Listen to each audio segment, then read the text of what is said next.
우리가 5월을 가정의 달이라 부릅니다. 우리가 바쁜 일상 가운데에 이 5월 가정의 달을 통해서 가정의 소중함을, 가정의 구성 멤버인 남편, 아내, 자녀들 그 사이의 관계와 또 어떻게 살아가야 할 것인지를 다시 한 번 더 생각해 보게 해주는 그런 시간들이 아닐까 싶습니다. 이처럼 5월에는 어린이날, 어버이날, 스승의 날, 성년의 날, 그리고 부부의 날까지 참 의미가 있고 중요한 날이 참 많습니다. 그 중에서도 저는 이 부부의 날이 우리 가정에서 참 중요하다고 생각합니다. 먼저 우리 부부는요, 가정의 주체인 남편과 아내를 의미합니다. 제가 우리 가정의 주체라고 말씀을 드렸는데요. 그 의미는 이 부부는 가정에서 분위기를 좌우할 뿐만 아니라 특히 이 자녀와의 관계 속에서 자녀들에게 미치는 영향력이 크고 직접적이다라고 할 수 있을 정도로 중요하기 때문입니다.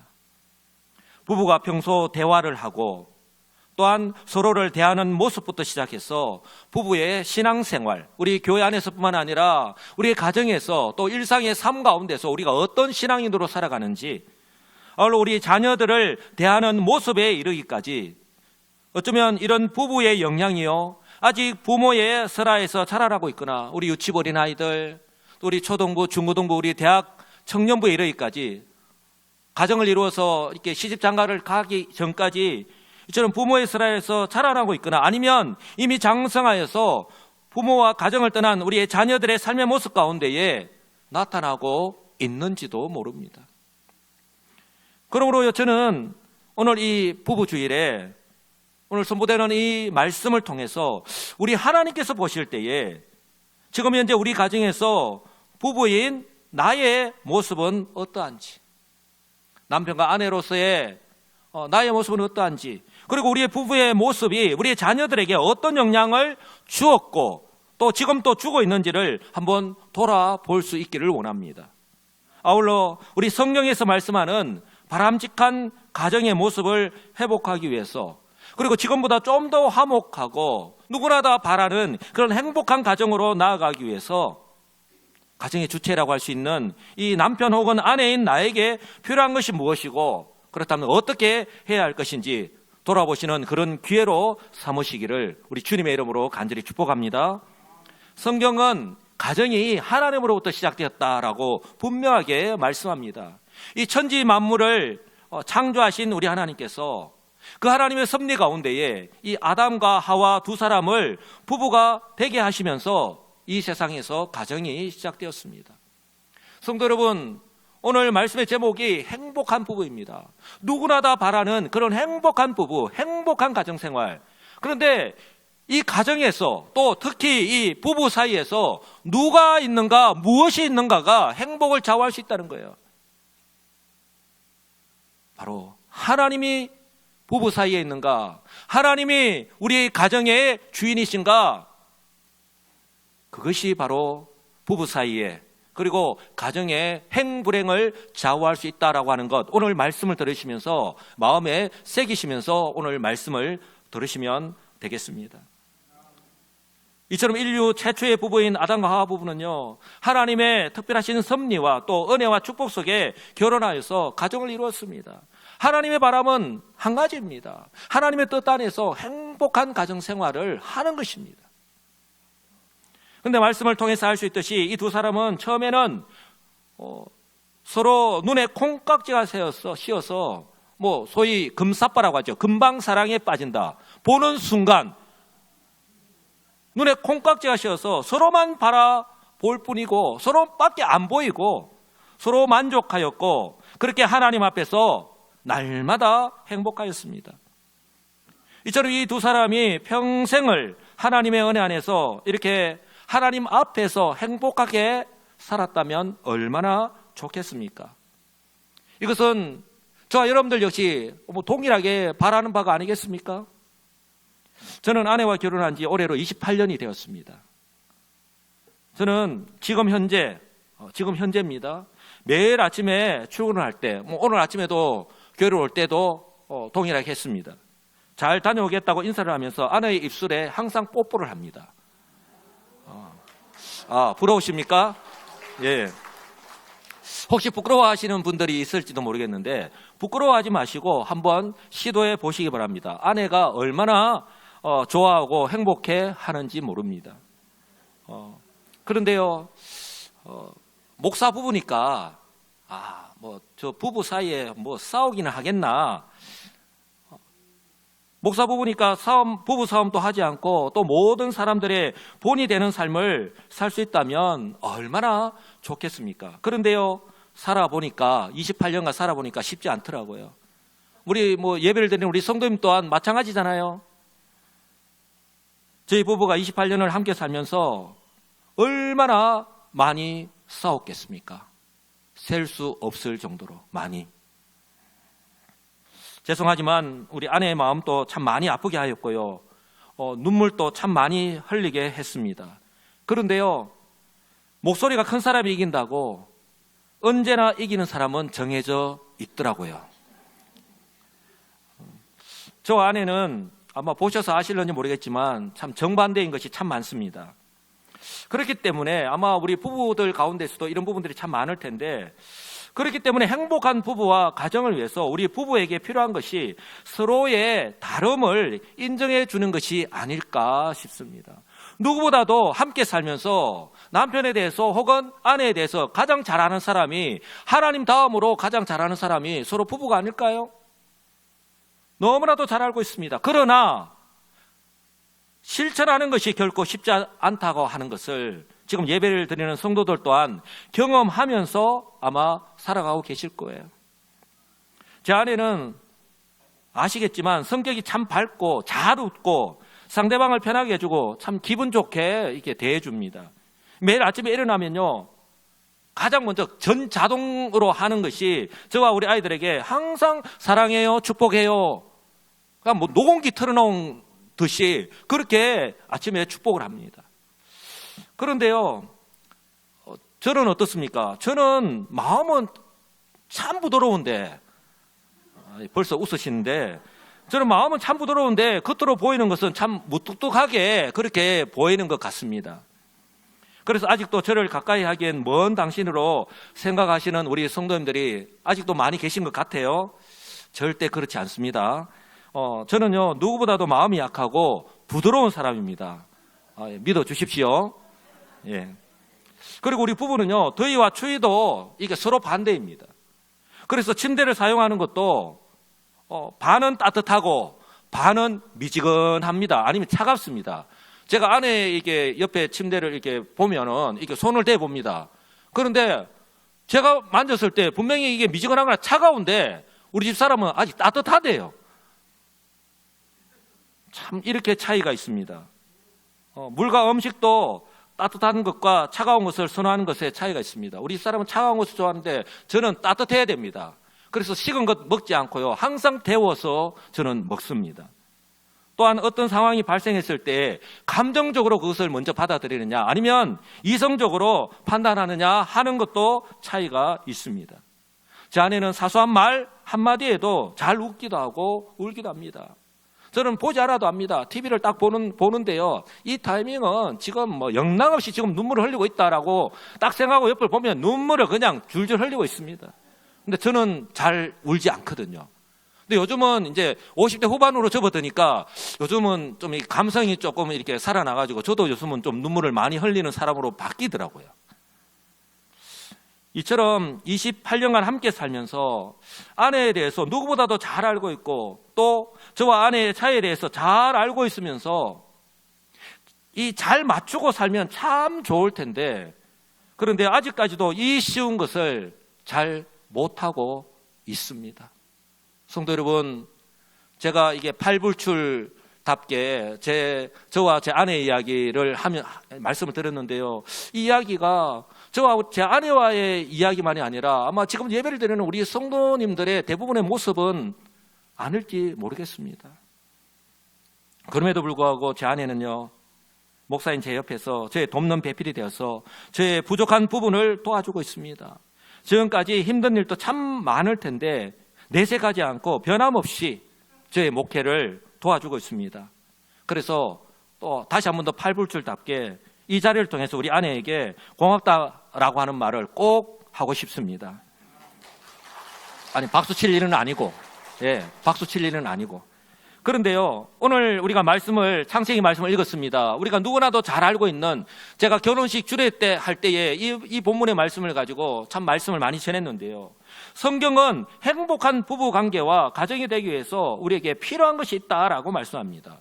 첫째는 제가 설교를 시작하면서 말씀을 드렸지만 바로 하나님과의 관계입니다. 남편과 아내 사이에 누가 있는가? 하나님이 계신가? 우리의 가정에 우리 하나님이 자정하고 계신가? 우리 부부 사이에, 우리 자녀 사이에 하나님이 계시고 하나님의 말씀이 그 가운데에 있는가? 정말 중요합니다. 행불행을 좌우할 정도로.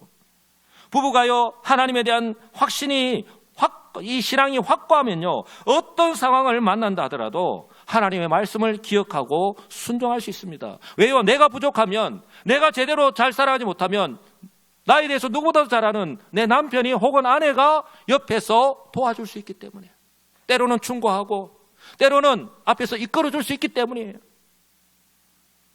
그러므로요, 중요한 것은 하나님의 말씀을 경청해야 됩니다. 하나님의 말씀을 마음문을 열고 귀 기울여 들어야 합니다. 하나님께서 아담과 하와에게도 말씀하셨습니다.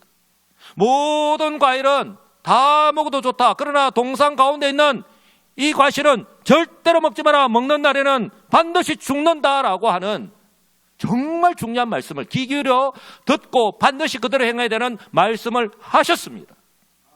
그런데요, 이 두 사람은 이 하나님의 말씀을 가벼이 여겼습니다. 제대로 귀 기울여 듣지 않았습니다. 이것이 나중에 어떤 결과를 가져올지 전혀 모른 채 말입니다.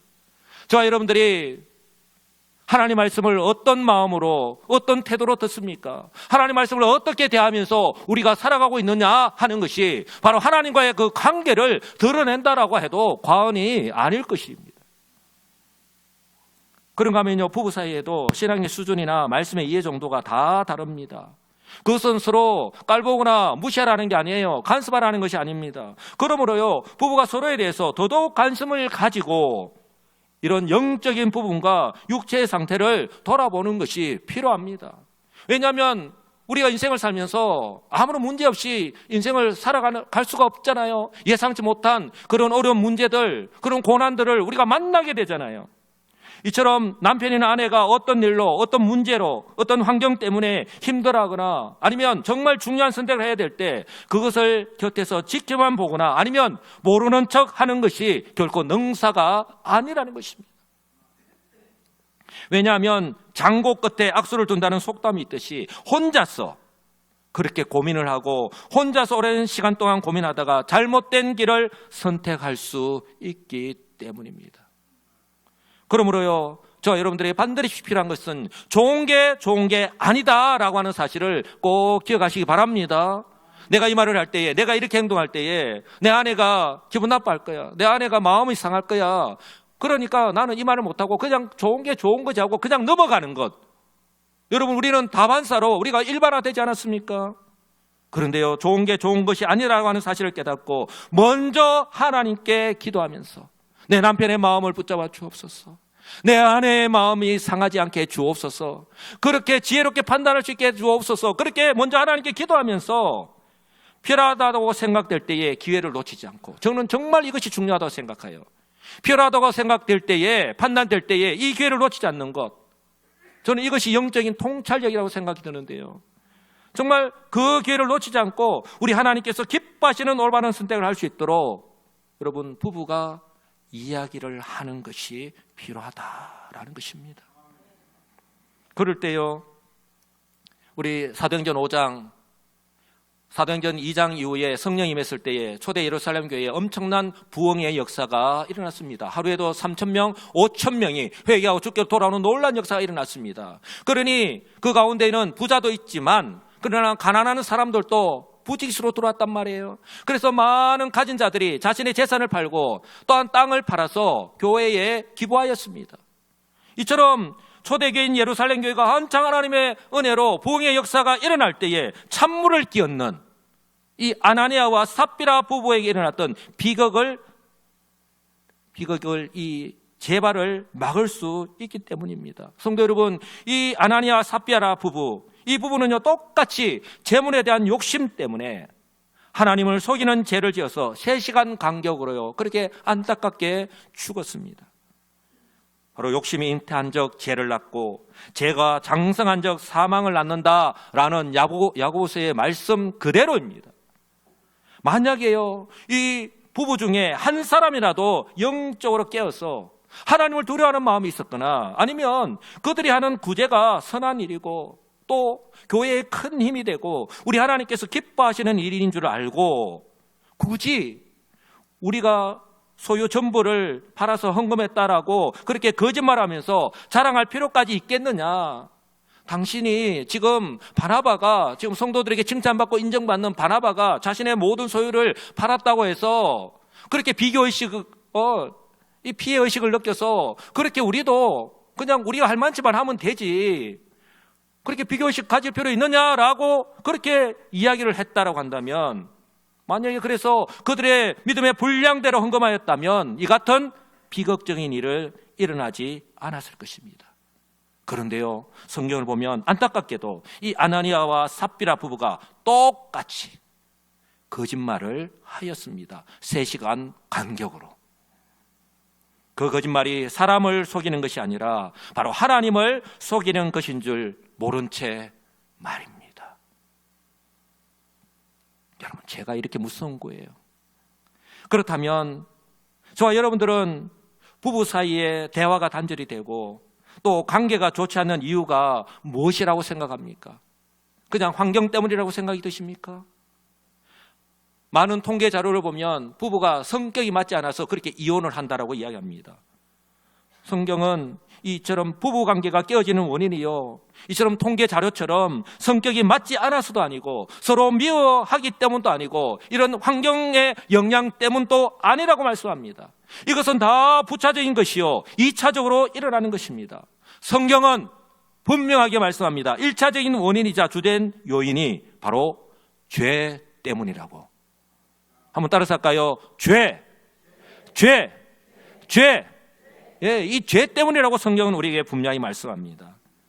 오늘 성경은요, 아담과 하와의 가정을 통해서 어쩌면 저와 여러분들 역시 특히 이 코로나 이후에 어려워진 가정의 경제 때문에 투잡, 쓰리잡 이렇게 뛰는 분들이 참 많을 거예요. 이렇게 바쁜 일상을 살면서 어쩌면 대수롭지 않게 여기면서 짓는 죄 때문이라고 성경은 우리에게 말씀합니다. 사단마귀는요, 그렇게 속삭입니다. 괜찮아, 이 정도는 괜찮아, 다른 사람도 다 이 정도는 하면서 살아, 이 정도 죄는 괜찮아 라고 우리를 속이면서 우리도 역시 그렇게 대수롭지 않게 여기면서 살아가고 있기 때문인 거예요. 아담과 하와 두 사람이요, 결혼할 때에 그렇게 하나님 앞에서 그들이 살 때에 어느 정도로 사랑하였는지 그 고백 아시죠? 이는 내 뼈 중에 뼈요, 내 살 중에 살이다 라고 하는 그 아담의 고백을 통해서 너무나도 잘 알고 있습니다. 또한요, 그들이 이 부부가 벌거벗어서나 부끄러워하지 않았다고 했습니다. 서로 이 둘 사이에 뭘 감추거나 뭐 이렇게 할 필요가 전혀 없는 거예요.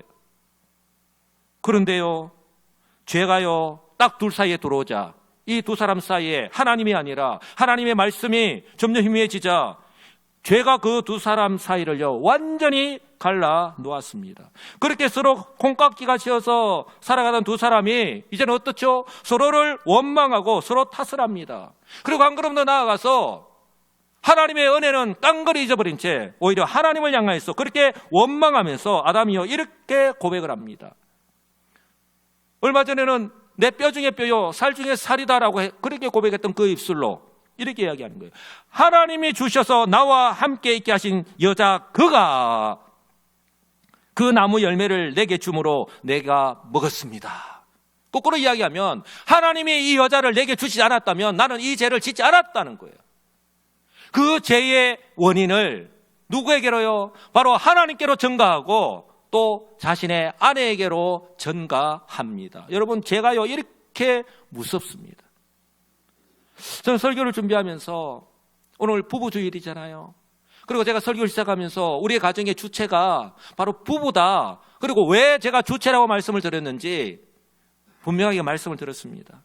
만약에 아담만이라도 이 하나님의 말씀을 귀 기울여 듣고 그리고 확신하고 하와가 자신에게 와서 이렇게 자신 또한 죄를 짓도록 지금 유도하는 거잖아요. 그렇게 아니 이것은 하나님 말씀이 아닌데 그것을 먹는다면 하나님 죽는다라고 했는데 그것을 기억하고 좋은 게 아니라 그러면 안 돼 라고 거절하였다면 비록 하와의 마음은 아플 수 있습니다.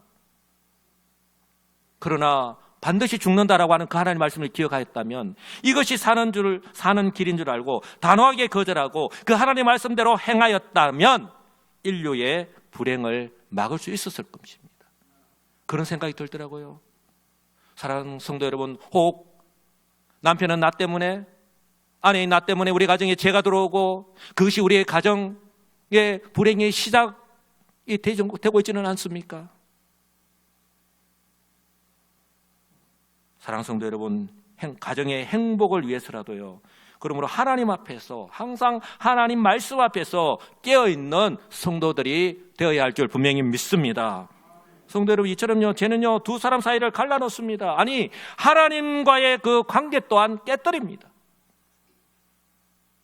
아담과 하와뿐만 아니라 수천 년이 지났지만 지금의 저와 여러분들 역시 서로 원망하고 서로 탓을 하면서 살아갈 수밖에 없습니다. 그렇게 부부의 관계가 깨어지고요, 가정의 불화를 일으킵니다.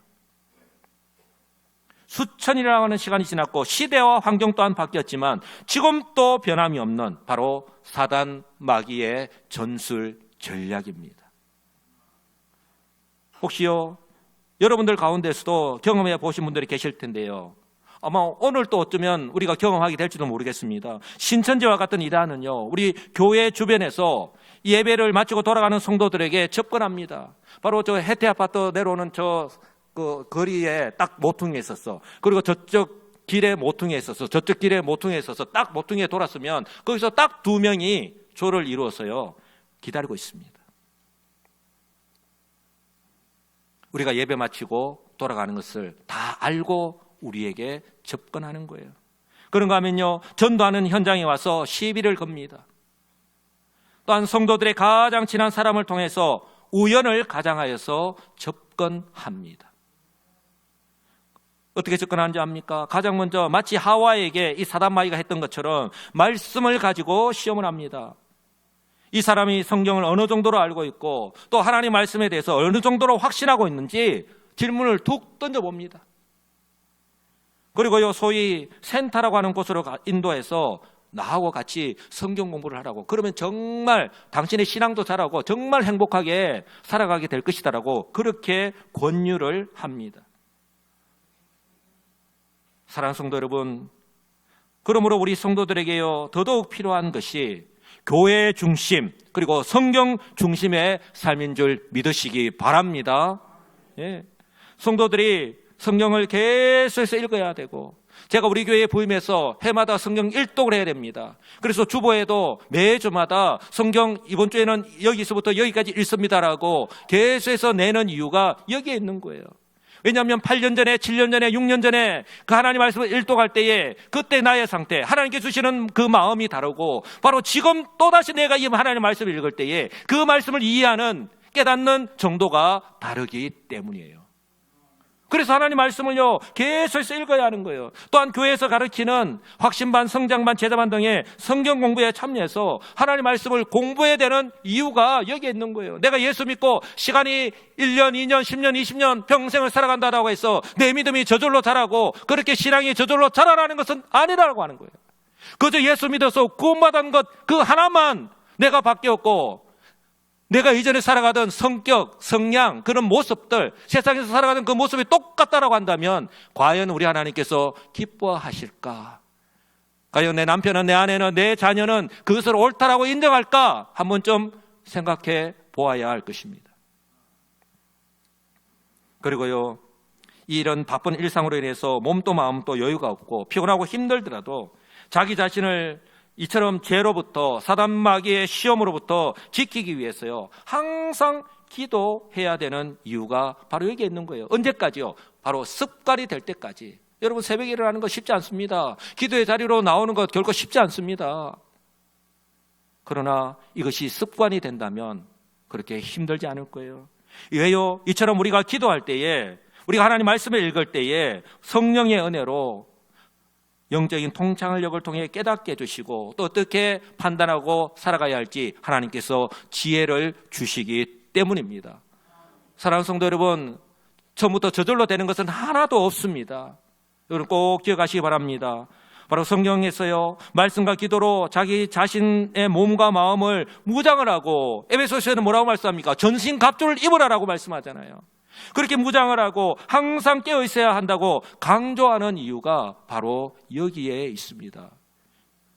서 있다고 자신할 때에 여러분 내가 넘어질 수 있다라고 하는 사실을 우리는 반드시 기억해야 될 것입니다. 그래서요, 저는 성경의 많은 인물들, 많은 부부들 가운데에 저는 가장 행복한 한 부부를 소개하고 설교를 마무리하고자 합니다. 바로 브리스길라와 아굴라 부부입니다. 어쩌면 오늘 이 아굴라와 브리스길라 부부를 처음 듣는 우리 성도들도 있을 텐데요, 사도 바울이 이제는 최초의 기독교 선교사가 되어서 파송을 받아서 이방 지역에서 복음을 전하고 또 교회를 세울 때에 바로 사도 바울의 그 복음 사역을 도왔던 동력자로 잘 알려져 있습니다. 그런데요, 제가 말씀을 드리고 싶은 것은 성경은 이뿐만이 아니라 어쩌면 이것이 가능하였던 이 두 부부의 신앙과 그리고 두 부부와의 관계, 그리고 하나님과의 그 관계에 대해서 말씀하고 있기 때문입니다. 먼저 이 부부는요, 항상 함께하는 동반자였습니다. 성경에 보면 이 두 부부의 이름이 6번 기록이 되어 있는데요, 한 번도 한 사람의 이름만 기록되지 않고 있습니다.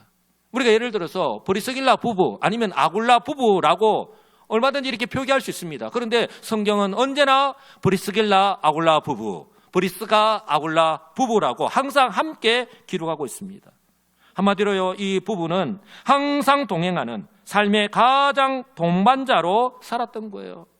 이 두 사람이 로마에서 또 핍박을 피해서 고린도로 또 에베소로 계속해서 이사를 할 때에 그들이 기러기로 살았던 것이 아니라 항상 이렇게 함께 하였습니다.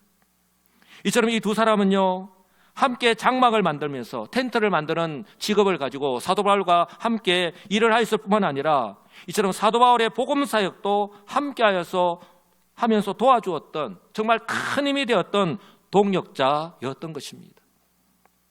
저는 이것이 가능했던 이유는요, 바로 성경에서 말씀하고 있듯이 이 두 부부가, 한번 따라서 할까요? 항상 말씀을 배우는 주님의 제자였기 때문에. 예, 이 두 부부는요, 항상 말씀을 배우는 주님의 제자였기 때문입니다. 이 부부는 사도 바울을 통해서 복음을 바로 알고 확신하였습니다. 그래서 하나님께서 그들 부부에게 주신 사명을 깨닫고 확신하고 그 이후로부터는요, 최선을 다하여서 바울의 복음 사역을 도왔던 것입니다. 사도행전 18장 이후에 보면 이런 모습들이 나오는데요, 사도 바울이 고린도 지역에서 전도할 때에 매 안식일마다 회당에서 복음을 전하였다라는 말은 디아스포라 유대인들, 이전에 북이스라엘 남유다가 망하였을 때에 포로로 잡혀가서 거기서 생활하고 난 이후에 그 후손들입니다. 그 회당에서 말씀을 강론하고 유대인들과 헬라인들을 건면하였습니다. 말씀으로 설득하였습니다. 그때요, 브리스길라와 아굴라 부부 역시 바울과 한 집에 살면서 이처럼 바울의 가르침을 따라서 성경을 열심히 배웠던 신실한 제자였다는 거예요. 하나님의 말씀을 바로 알기 위해서.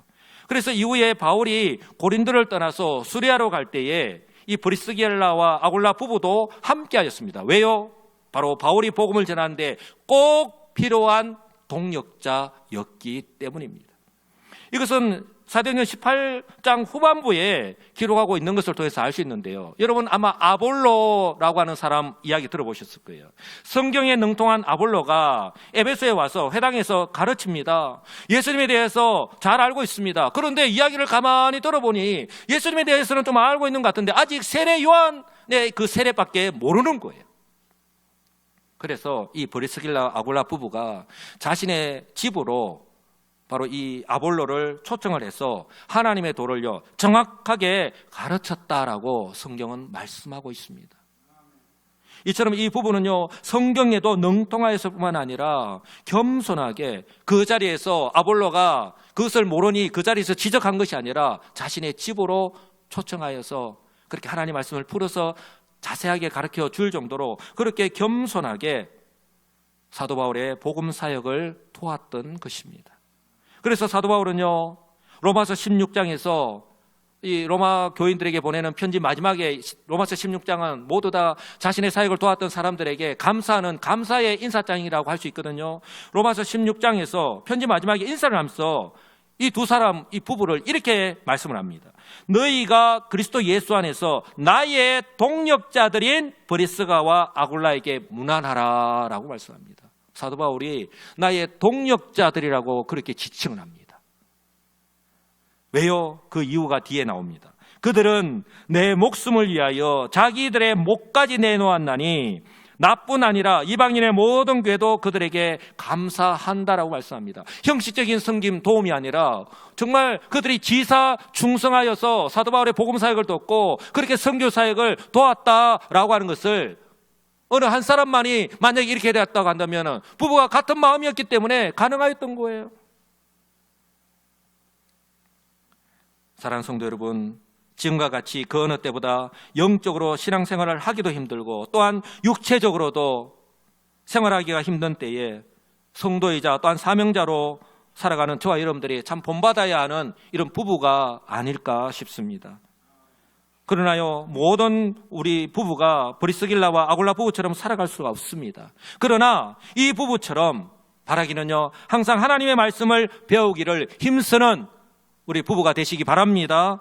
그래서 남편과 아내가 말 한마디라도 그렇게 말씀을 통해서 우리가 겸손해진다면 남편과 아내가 말 한마디라도 그리고 작은 행동 하나라도 서로를 인정을 하고 그렇게 배려할 때에 얼마든지 가능하다고 하는 거예요. 여러분, 행복한 가정은 이처럼요, 작은 것에서부터 시작하는 거예요.